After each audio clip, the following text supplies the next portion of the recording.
Don't want to get pregnant right now? It's smart to have a primary birth control method and a backup plan like Plan B One Step. Plan B is safe, effective emergency contraception you take within 72 hours after unprotected sex or birth control failure. The sooner you take it, the better it works. Whether you've taken it once, twice, or multiple times in the past, taking Plan B after unprotected sex won't impact your ability to get pregnant in the future. Visit planb1step.com/get to find a store.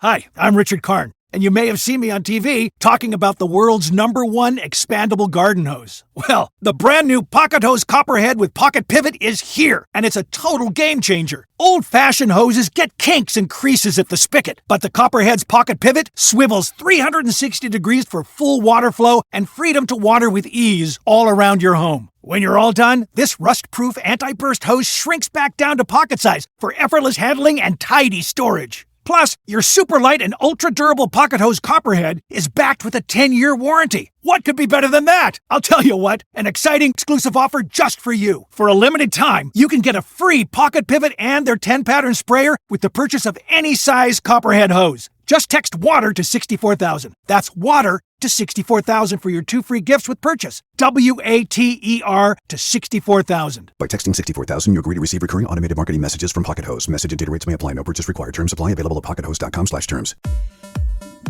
What is going on? You are listening to Tags Podcast, aka Talk About Gay Sex Podcast. This is episode 674. I am your host, Stevie V, alongside Lincoln. How you doing, Lincoln? I'm here. I'm good. I'm very good, actually. Obviously, I know. On a very busy Monday when we record this, but good to see your face. Good to see you, too. Yeah, absolutely. And also, of course, rounding out our equation, unmute your mic over there. I think you have Cody Maurice Doggett. How the hell you doing, Cody? Hello, darling. I'm doing wonderful. I was like, did I have my mic muted? Yeah, I saw your another thing muted, so I was like, we're not going to hear it, but we do. Yeah, so we are all here. We made it happen on this Monday, and we haven't seen you in a minute. Lincoln, how have you been? Really well. Peter and I went to California for about 4.5 weeks. Nice. And we had a really good time out there. We got into a really nice groove. Coming back to New York City was a little shell-shocking. City is changing. The city is like it always does, but it just feels a little more extreme these days. And it's funny because we're leaving again on tomorrow to go back to California. So we literally had 240 hours in California. And it's like, I can't wait to get on the plane tomorrow and make the reel because we've seen 6 shows. We had 8 doctor's appointments. We've taught 4 classes. We're like, it's just been it's been really good. But you know what? It's the new life. So I'm kind of embracing it. It's showing me that I can do that, and it feels good and it feels right. So it's good. Well, we didn't wish you, but now. It is, where it's Pride Month. Happy Pride to you and Peter. So, yes, and I take it that you'll be celebrating it in the San Francisco Bay Area. Yeah, we're going to do Peter's birthday is Gay Pride. This year it's the Thursday before the Sunday. He's 6/26 every year. So we're going to celebrate his birthday at the house with a big party. And then we're going to do San Francisco Pride, hopefully Brute on Friday and the parade on Saturday. And then we're going to stay there for 4th of July weekend because it's so quiet in New York City usually. Yeah, right. Oh, that's great. I love it. And I love cancers. It's my mom and my sister's 28th, 29th of June. And I know Cody's birthday's coming up. You're also a Cancer. I just love our cancers. Yeah. So shout out to cancers. They're some of the best. All right. Well, let's get into it. When there was a recent Pew study that shows the rising number of U.S. households are headed by married same-sex couples. And this is a really encouraging, it's still a small percentage of the entire population. It's like that. But in terms of actual married couples, since marriage became legal in 2015, has risen steadily from 425,000 to 775,000 in 2023. According to the U.S. Census Bureau. Also, what has also risen, which is encouraging, is just same-sex couples just cohabitating as well. And I did mention that it's still a small percentage of the entire population. It is something that is currently being threatened. threatened by the administration and by various cases that are, at least in the South, we've been reporting on this show, that really want to end that. And that would be after 10 years of having marriage equality. That would be really crazy. And some of the reasons, obviously, of why people are getting married, love, of course, is number one, which is really good. Finances was another one, of course, that people were getting married. 64% say legal rights and benefits were a major factor in their decision. And others said, like I said, financially, some want children, and so on and so forth. These are really good, encouraging numbers. But when you hear things like, Lincoln, that after 10 years of having same-sex marriage, that it could be threatened by certain cases in certain parts of the country, what are your thoughts on this? Well, I prefer never to lean into the fear, because that's half the battle, right? Right. By just saying that, it's like immigration. Yeah. It's what's being said that's doing all the damage more than what's actually happening. So the two thoughts that come to mind for me is, that Billy Porter thing, it's already happened. Yeah, it's already happening. So this is already happening, and it's been happening for a long time. And this is a beautiful reminder of that it's happening. Yeah. I also think there are tons more people. This is just how many are being recorded. Right. Yeah. Right. Because it's not just because I wasn't asked. Yeah. I don't think you were asked. Cody, were you asked? So there's three people that were not asked. So you know what I mean? So I always think I said this, I think, earlier this year. I really wish we had a different president, and I really wish whoever the president was made a law that whenever you say a poll, you have to say how many people, how many men and women, and where it's done. Yeah, this one actually did say, at least. Did it? Cool. Yeah, and it's almost like that when somebody's allegedly committed a crime. We have to throw that in there, of course, and that's another reason why. Cody, when you hear these numbers and for some that say is a threat, after we talked about it recently, after having 10 years, 2015 was the year that it became legal. What are your thoughts about some of these studies? And not even just of marriage, but like cohabitating. Yeah, it's actually kind of encouraging, because having these stats out there and knowing that, gay men and lesbians and everybody under the LGBTQ plus spectrum, they're actually taking advantage, and it's not something that they're letting go by the wayside. It's not something that we are, we fought all this time for this, and we're not just sitting on our laurels. We're actually out there loving and making sure that we are being good to our partners out there in the world, I'm going to assume. But it does make me a little bit worried to hear about and know that all of these rights are under threat. But again, like Lincoln said, it's something that we can't be led by fear because it's something that we have to continue to fight. So, yeah, I think we can continue to fight, and that's it. Yeah, I mean, as somebody that's engaged and going to get married a little bit later this year, we are doing it for many reasons, but I am excited that I'm doing it this particular year because one of the things they've stated is even if cases like this were held and they could actually stop marriage, which would be really awful for same-sex couples, that those that are already married would be kind of grandfathered in, or would be grandfathered in, and that at least gives me some hope on that front. But I wasn't really into doing a whole big ceremony at one point, and now I am, and I think it has a lot to do with our straight counterparts too, that if they get to do it, why shouldn't I be able to have a ceremony if I want that? Now, not everybody really wants that, and I'm actually getting into planning this wedding. It's kind of getting me excited. I know, yeah. not a bridezilla alert. Exactly. I will say, if you don't mind me ending on not such a positive thought, but with this subject, what does make me nervous is the stopping of recording things like this. And we see that this administration is stopping the recording of scientific data or the census or how many gay people are doing it. So while gay marriage might keep going, right? Right. And people are doing it all over the country, it could look on numbers like it's not happening at all. So that is one thing to be concerned about. Yeah. Keep our eye on, I should say.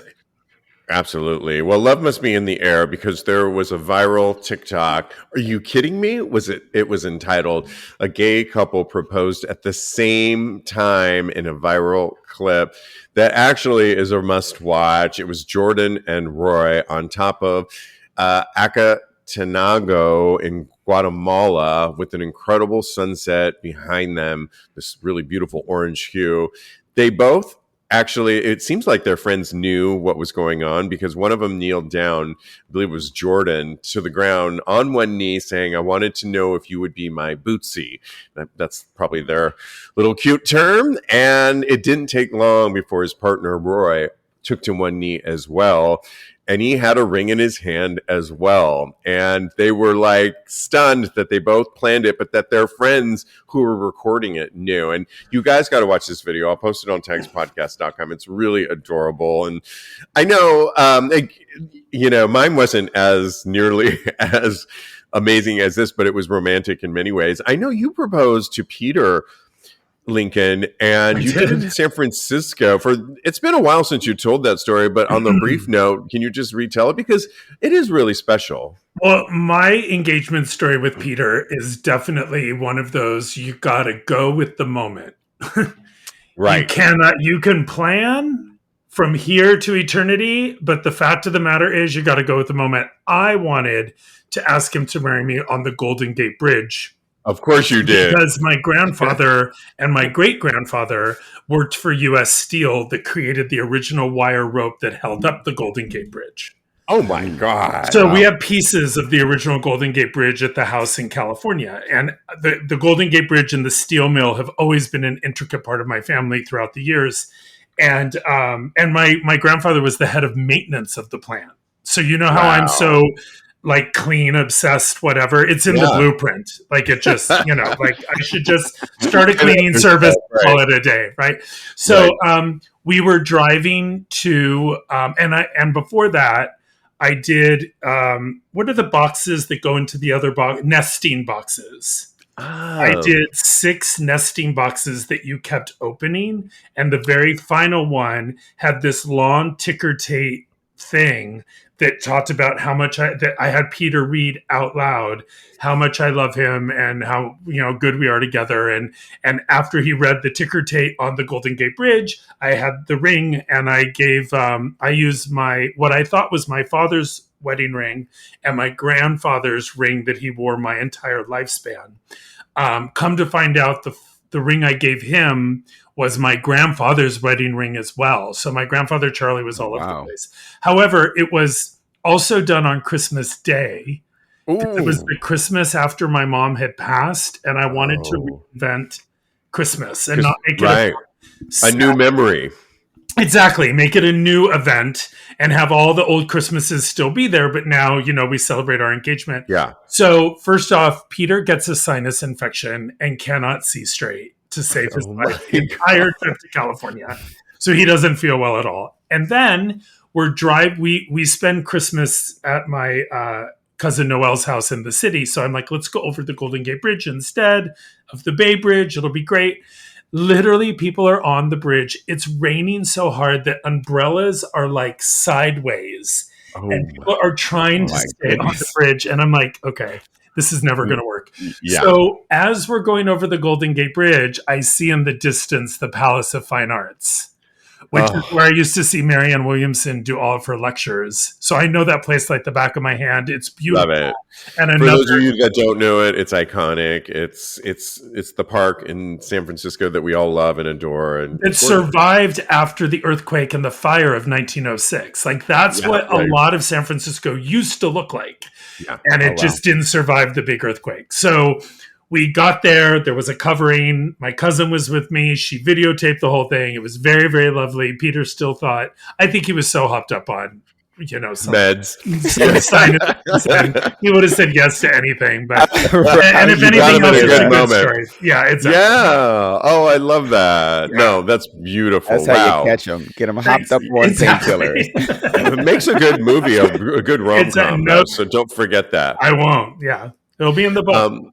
Yes, Cody, there is another viral clip that is just gone of a couple's love story that met on a dating app when one woman in London asked this couple, she asked them, "Are you guys together?"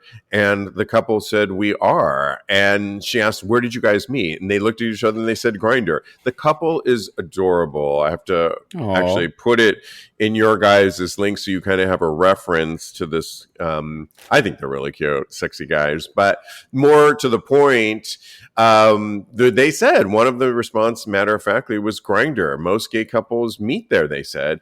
And they went on to say, what was their first impression of each other? It was somewhat poetic, if you will, when, quote, when one said, "When I first saw him, I had to look at the ground. He was too beautiful." And then the other one said the same thing, slapped him, said, "Good answer."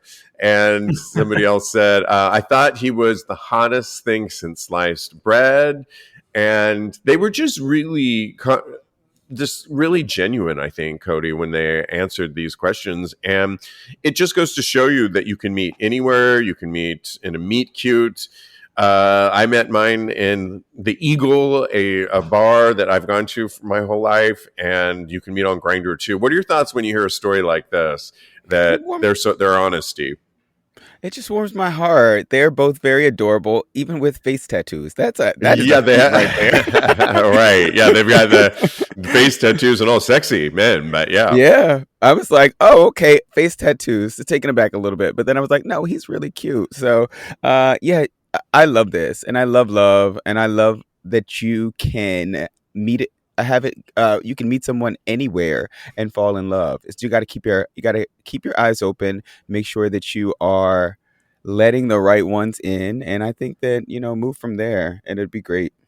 Yes, exactly. I'm so happy for all this love that we've seen. Let's reverse it and switch it here for a couple that actually has not been so happily cohabitating, and it's Colby Jansen. Colby Jansen is a porn star and that did launch a GoFundMe to support his legal battle against Manhunt. Remember that? Manhunt founder Jonathan Crutchley after unjust eviction. I'll show you their pictures in our little chat here, but essentially what occurred, let me just put that in there. I think you guys got it.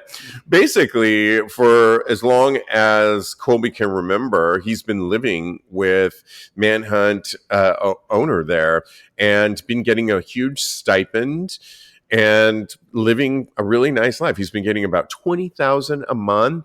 And all of that came to a halt when apparently there was a huge disagreement. Now, they didn't really have any contract. They weren't married or anything like that. But Colby's really asking for this GoFundMe to help him with legal fees because he thinks he has a chance at what he's owed. Quote, "He promised to take care of me. Now he wants me gone with no legal notice and a $13,000 check to disappear." And he asks his people, he's trying to raise funds. This is crazy to me. I mean, Lincoln, when you hear this, I mean, should he just cut his losses and think, hey, it was good while it lasted, but take that 13,000 and start over? Yes, grow up. Yeah, I mean, this man, by the way, is not young. I can't with that. As I've said many times, I do have a lot of exes, and most of them owe me money. Yeah. So I just my tolerance level for that is non-existent. Yeah, it kind of reminds me a little bit of Real Housewives, Cody, of when you watch some of these and they spiral down all of a sudden they're living the high life and then they just one day, maybe they didn't have a prenup, maybe they didn't have anything in writing and now they are, but to go to a crowdfunding source. I don't know. Girl, get a job, girl. Get a job. Exactly. Dunkin' Donuts is hiring. It's fine. Somebody in the comments, you guys said at $20,000 a month, if you had saved that money, you could already have had like. That is literally what I was thinking. You know what I mean? Yeah. Yeah. If he's living for free, this man is giving him money. Where is all this money? Where has it gone, sir? You should have planned for this ahead of time because unfortunately arrangements like this sometimes they don't last forever, and I don't know, he doesn't have a leg to stand on as far as this comes to, when it goes to court. So I think that he really should rethink his options here and see what he can do in order to survive and make money in the future. Maybe get another sugar daddy. I don't know. But who was the person, Cody, that we were just talking about, big time mogul that was with a young David Geffen, who serious age gap, and I think the marriage lasted 2 years, and the younger one is kind of asking for some money as well too, and he did get some money away. These men are rich; they're not going to notice that. Like, it's kind of an age-old story too. I mean, this has been going on since Greek times too. This isn't a new story. It's like if you're going to get in that arrangement, fine. Hey, more power to you, but don't think that it lasts forever. Be a little savvy and smart while you're in it and figure out a way out. But I think it doesn't read well if you try and go to GoFundMe, or like we're hearing from David Geffen's ex, how he's trying to get the money. It's just like, it's not going to work, really. Look, if I had a sugar daddy like this, like David Geffen, I would get a building. I would get all these things under my name. Start a business. Right. Invest. Yeah. Invest in me, daddy. Have a Swiss bank account that the other one didn't know about. Oh, yeah. All of that. I got a game plan. I didn't have AI write it either, so. Thank you. Right. And now you can have AI write it, which is really right. Good, so, yeah. You know what? Maybe I will. I'll go see what they say. They always have we had to show the ebbs and flows of a relationship, and we just did in that whole first segment, which I love. Nice. Well, recently, Bottoms have Queerty asked Bottoms to really give tops pieces of advice on what they're not really doing right. So I remember I saw this. They said to all bottoms, they put out almost a press release, what is the one piece of advice you would like tops to know? And it came in many packages on what some of that advice was. Make opening us up slowly part of the foreplay, said somebody, especially if the top is well endowed. Take your time when entering, said Pizza in the UK. Start slowly. It's not a diving competition, says Michael in Virginia. And they went on and on. A lot of it was really just take your time, I think. Yeah. Somebody else said the 3 L's, lick, lube, and loosen. That's cute. Yeah, I really liked that. Enter slowly. Those were really the ones. But some had other things to say, like, learn to give pleasure as much as you receive it, says Mark in Australia. And lastly, get the bottom off. Just because you came doesn't mean the fun is over. I've seen that before, or been in that situation where the top comes and it's just over. Sex is over. Comes and goes. And then he leaves, right. Yeah. And that's the end of It's also the bottom's responsibility, by the way. If you can feel that the top is about to come, pull it together and come. Oh, wow. That's really... And never be a bossy bottom. Not hot. Oh, I kind of like a little bit of bossy bottom. Some of the advice was that. Just tell them what you want. And which is one thing, but bossy bottom is another. You know what I mean? Yeah, right. I mean, let's stay on you for a second. What do you think of the idea of bottoms actually saying what they want before they engage in a situation? Let's just say it's not the relationship, a long-standing relationship, but it's somebody that you meet. For the bottom, what did you just take charge back in the day? And but I also listen to what people want. I mean, that's part of the connection and the experience. And even if you don't say it out loud, you could tell what someone wants or not if you're in tune with them or not. What about when some of the things that people were saying too is when you get comfortable using I'm going to breed you, or certain words like pussy and cheat, all that. Those are certain things that I've had tops tell to me that I don't mind as much, but it can really rub people the wrong way. What do you say to that, Lincoln? I hate the word pussy in gay sex. It doesn't Me work for too. me in men's gay sex. It's just for me. It's not a match. Yeah. It's like showing up in a diaper. I'm out. For me, It's a quick out. Yeah, which, right. by the way, I'm Hey. hot off at Folsom East because we went to Folsom East yesterday. Yeah. So How was it? it was really, really fun. Oh, It was good. really fun. And I saw a lot of people I haven't seen in a while, which is always nice. I need my social vitamin. And I haven't, we go out in San Francisco and we literally know nobody. Yeah. Because we don't It's live been there. years. Yeah. And all the people that used to live there have either passed away or moved or, whatever. Right. So Peter and I are doing one of my favorite games when we go out there. We have to introduce each other to 3 people and we need to get at least one Instagram follower while we're out. Because then that makes the night kind of fun. I've mentioned this before. Like when you go out, and it's a good reminder to those that go out. Yeah, it's a good reminder even if you go out by yourself too. I've gone out by myself where I didn't know anybody, and just the goal was to talk to somebody. And I'm really good at just that kind of small talk that can maybe something's going on that I notice that I can bring somebody that's standing right next to me. Right. And we start something a little bit deeper, not deep, but deeper. And whether or not I get their Instagram or not is not, but it's a nice connection that I've made. And I've challenged myself as somebody that was a wallflower before that really had helped me. So those games help. The reason we do the Instagram is we did it a few times. And then we were like, well, now we're gone and they're gone. And we don't have any, like, what are we doing? So then the next time we saw someone again and we were like, Instagram, do it. Yay, And by the way, San Francisco is one of the easiest places to talk. People will always talk to you there. People are very nice there. There's half the amount of people there. Yeah, right.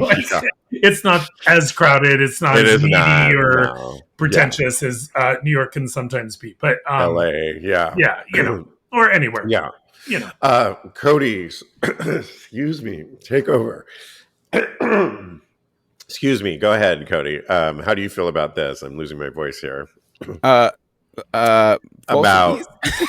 no, sorry. Let me go back to. We will pause. It's fine. I did get lost. Right. I got wrapped up in the conversation. Right. We were talking about bottoms. And tops. And yes.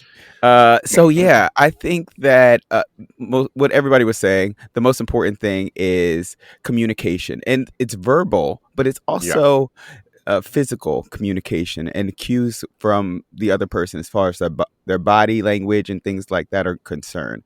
I was with a guy the other night, and I misread Hi, I'm Richard Karn. And you may have seen me on TV talking about the world's #1 expandable garden hose. Well, the brand new Pocket Hose Copperhead with Pocket Pivot is here, and it's a total game changer. Old-fashioned hoses get kinks and creases at the spigot, but the Copperhead's Pocket Pivot swivels 360 degrees for full water flow and freedom to water with ease all around your home. When you're all done, this rust-proof anti-burst hose shrinks back down to pocket size for effortless handling and tidy storage. Plus, your super light and ultra-durable Pocket Hose Copperhead is backed with a 10-year warranty. What could be better than that? I'll tell you what, an exciting exclusive offer just for you. For a limited time, you can get a free Pocket Pivot and their 10-pattern sprayer with the purchase of any size Copperhead hose. Just text WATER to 64,000. That's WATER to 64,000 for your 2 free gifts with purchase. WATER to 64,000. By texting 64,000, you agree to receive recurring automated marketing messages from Pocket Hose. Message and data rates may apply. No purchase required. Terms apply. Available at pockethose.com/terms. Signal, I guess, from his body. And I asked him, I was like, are you good? Do we need this? Do we need more lube? Anything like that? And he was like, no, it feels really good. So I kept going. So, and yeah. But no, a good check-in moment. Which I think is really important. Talk. That's what you're there for. Yeah. Absolutely. Well, recently, T.S. Madison, who was being interviewed by NeNe Leakes. Apparently, she has a show now, NeNe Leakes from Real Housewives of Atlanta. And Madison schooled NeNe on and set the record straight on men who are into trans women. I watched this whole clip.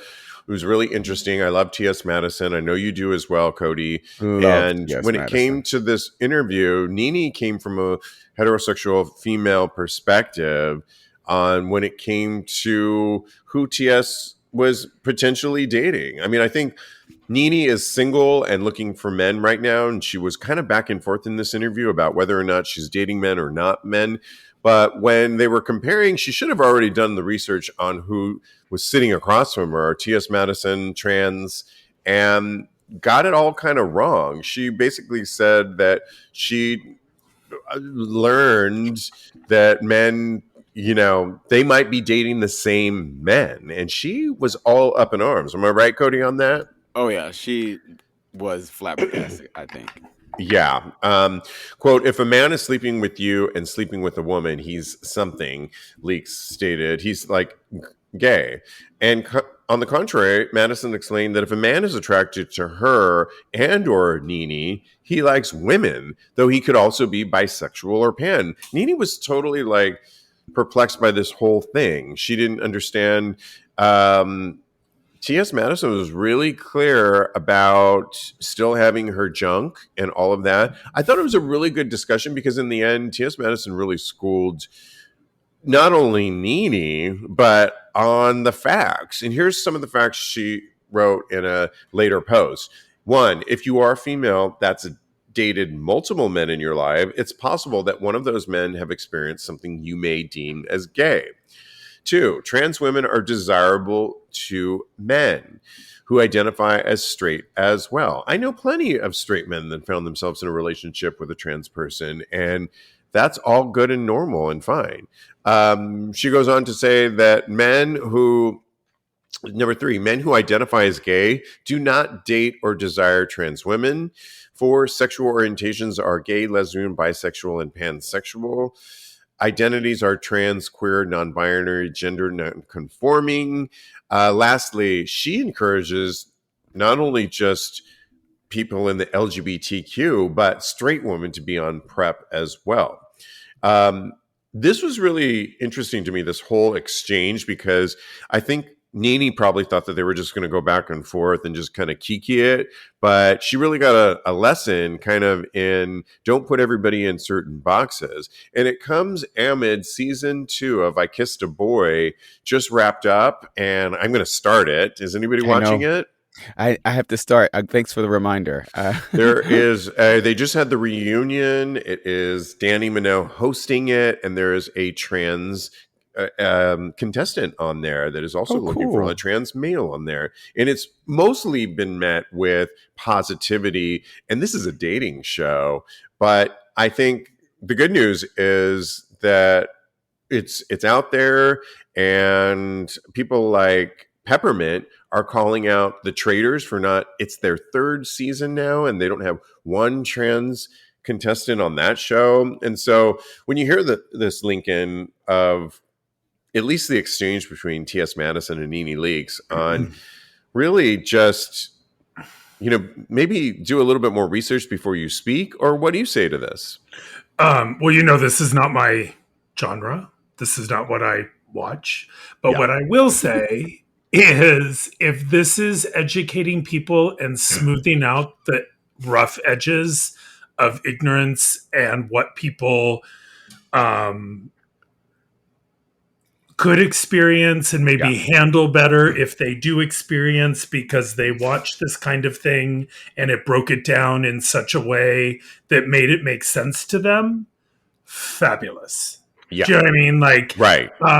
If it takes a housewife and this is everything about this is not my jam. I know those things because I've known trans people my entire life. You know what I mean? But like, it reminds me of sometimes when I'm in a very straight situation and we were talking about COVID and all the devastation and people were very devastated, or even older people that are losing their friends. I always go, well, when I was 21, I was losing all my friends because HIV was rampant and people were dying all around me. So I've done this before. And people are like, you were what? You were only how old? Oh my God. I didn't realize that was even a thing.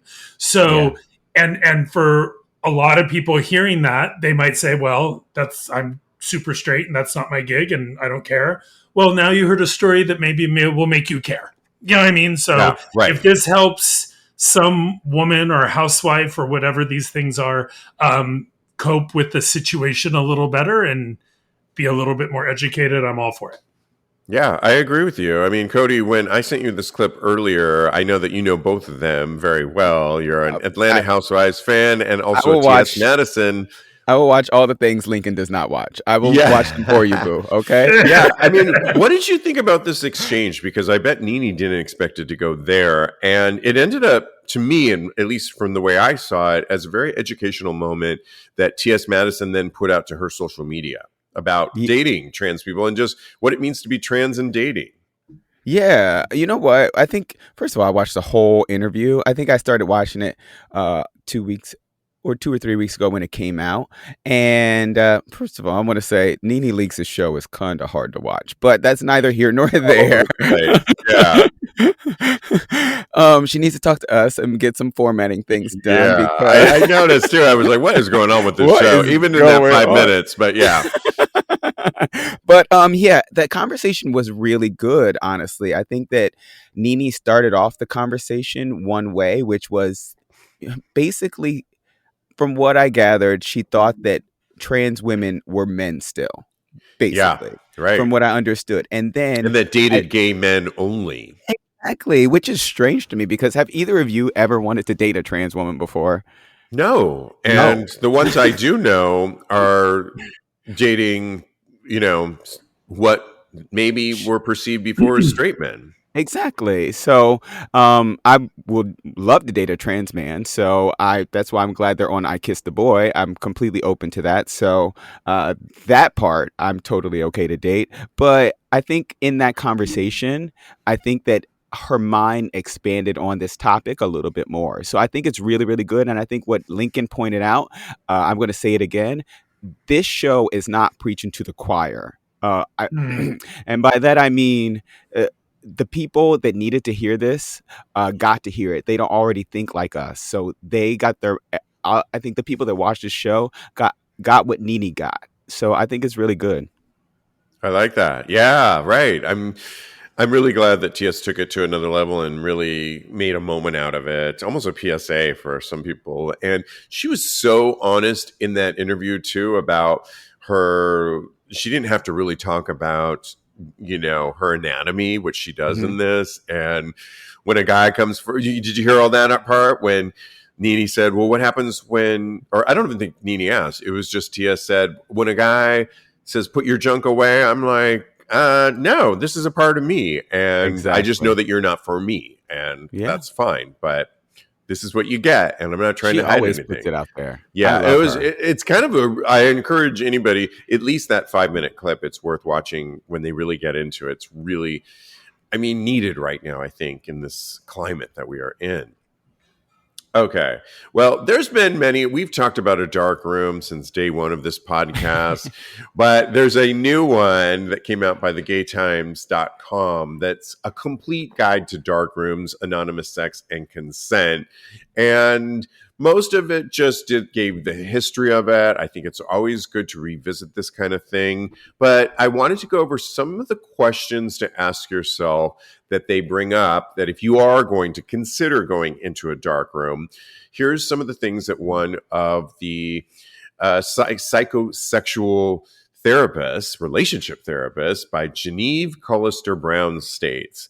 Mentally, are you feeling secure and grounded? These interactions can be overwhelming. You could get rejected lots and feel low or lonely.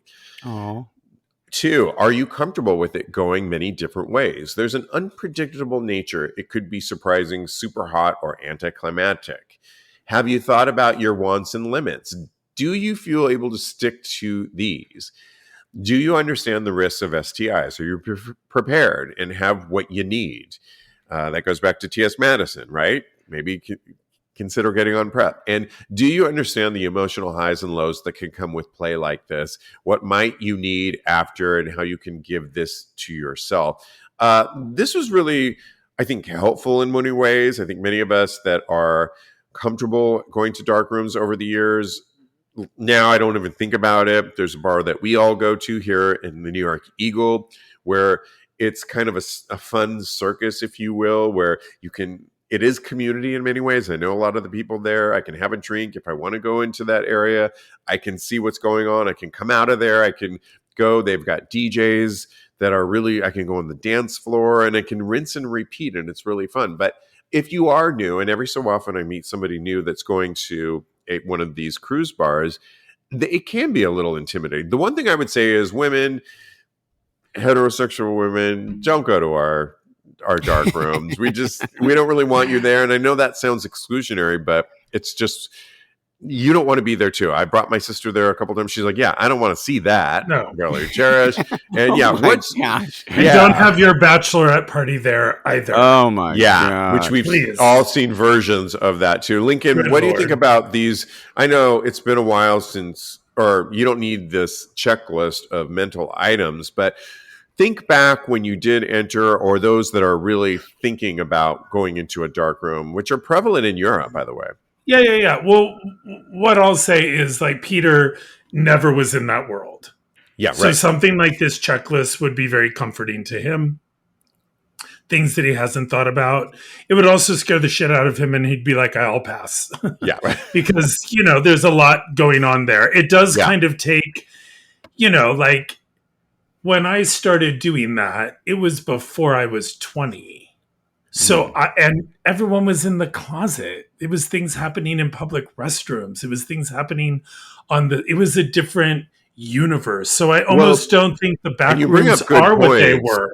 Yeah, if I can stop you really quickly, one of the things it does do that is worth a read, I'll post it on Tag's podcast, is it does give the history of them when we did need these spaces, when we weren't open. And to your point, it does give that history. Which I love I don't know if you know this or not, but in Berlin, there's been a huge resurgence of sex in Tiergarten and sex out on the lake because of the pandemic. When the pandemic happened, all the gays in Berlin went traipsing in the woods to get off with masks on, and it kind of kept up momentum. And now there's a natural culture that's returned there because of it, which is a little bit more nuanced than meeting someone on whatever sniffies or whatever and knowing that they're going to be there. I will say to add to that guide for anyone that is in that place of reading a guide and potentially going there, there are men in their 40s, 50s, 60s, and 70s that have been 80s, 90s, fucking 100, that have been doing this forever. And remember, you're in their territory. Because I've talked to a few guys at the Eagle that are much older than me that get confronted saying, I'm in the back room, and someone's like, you didn't ask for permission, and like schooling them in the back room. And it's like, so you don't need to go along with it and do anything you don't want to do, but you also don't need to hyper currentize it and go into someone else's environment and be like, you don't, even with Folsom East. I don't know if you guys saw the ads for Folsom East this year, but the ads were like, come prepared, but do not take a photo of anyone at the street fair. This is not a place to fill up your social media. This is not a place. And it's like, do we really have to say that? I don't know. It feels like it's getting wonky. You know what I mean? It is. Yeah, I hear what you're saying. And you bring up some really good points on old guard, new guard, consent, Cody, which is something that I think that's why maybe a checklist like this is really important, is to review some of these things when you go into one of these play spaces like this, and to kind of ask yourself, what do I expect? What do I do not want to happen to me ahead of schedule? Now, nobody should really be taking advantage of somebody that doesn't want that. And I do think some of the old guard should, well, these are spaces that have been around throughout the years, shouldn't just, all you have to do is turn on the news and look at priests that have been taking advantage of. You don't want to find yourself in a situation like that. You should be up to date on consent and what is allowed or not allowed. That being, we've talked. Sorry to interrupt you, but we've talked about this before. I do feel, and you can disagree with me if you want, if you're entering a back room, you have crossed the line of consent, at least to be touched. And people touch me all the time, but I don't want to touch me, and I know how to take their hand and put it away from me. And say, hey, dude, not a match. Have a good night. And walk away. But that is, then I think that's what a lot of new consent talks about, is that, that when somebody touches you that you don't want to be touched by, that you simply say, thank you, or you take their hand in a And say, manner that is not smacking them back, and that is what a lot of the new consent that I'm around that I've talked about is really what it can look like and what it should look like too. Yeah. And should look like, exactly. Yeah, I think as long as everyone's respectful, you're all in the same four walls, no matter how dirty they are. Hello, you're all there together, and it's like go with it a little bit before you say no all the time, because you shouldn't be walking into that back room with an agenda of someone's gonna cross a line. Yeah, you're there to cross a line, right? Cody, getting a little dirty into the dark room. What do you have to say on that? So I agree with you guys. I think when you enter the dark room, the answer is yes until it's no.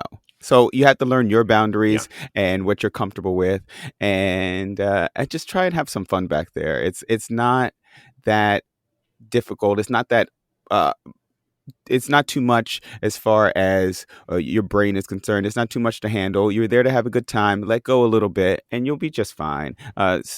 Learn the rules back there and things that go on in there. Maybe just watch the first couple of times. But younger people, you'll be able to get your groove back and get into the groove. It's not brain surgery. That's where I was trying to go before.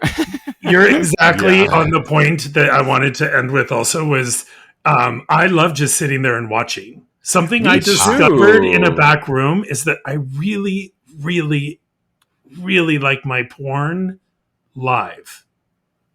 There's no screen. There you can smell, you can hear, no one touch me. I just want to sit in the corner, feel the energy, watch the pornography going on without rewinding or fast forwarding, and walk away. And that's perfectly acceptable for anyone back there. Yeah.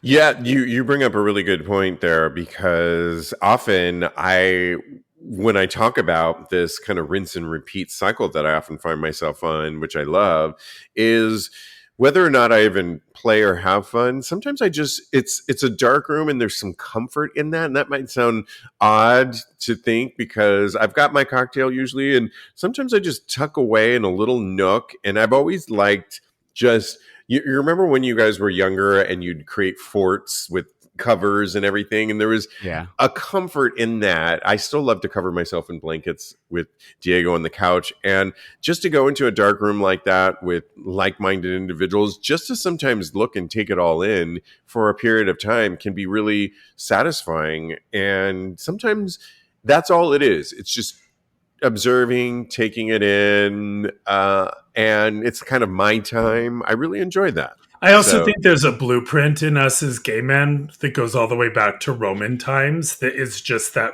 people coming together. And by the way, you don't have to be a kid to play Fort. I used to play Fort with Salty Pretzel all the time, and I miss it like no tomorrow. Peter, tonight we're playing Fort. Play Fort tonight. Yeah. I want to play. That's so fun. I love it. Oh my gosh. All right. Well, we love giving advice on this show, and today is no different than any other one. And this one comes from a Redditor who asked the question: I was asked to make my top want me while he was fucking me. I hooked up with a very talented top a few days ago, they wrote. He had the perfect combo of sensual and rough pounding, and he put me in positions I wasn't even aware of, had me thinking my sexual education needs an upgrade. Anyways, at one point, he asked me something along the lines of, quote, make me want you, or, quote, tell me how much you want me. And I just kind of froze. I couldn't for the life of me figure out what he wanted to hear. I ended up saying something like, you fuck me so good, or give it to me, please. Was it that top? Is that what tops are looking for in these moments?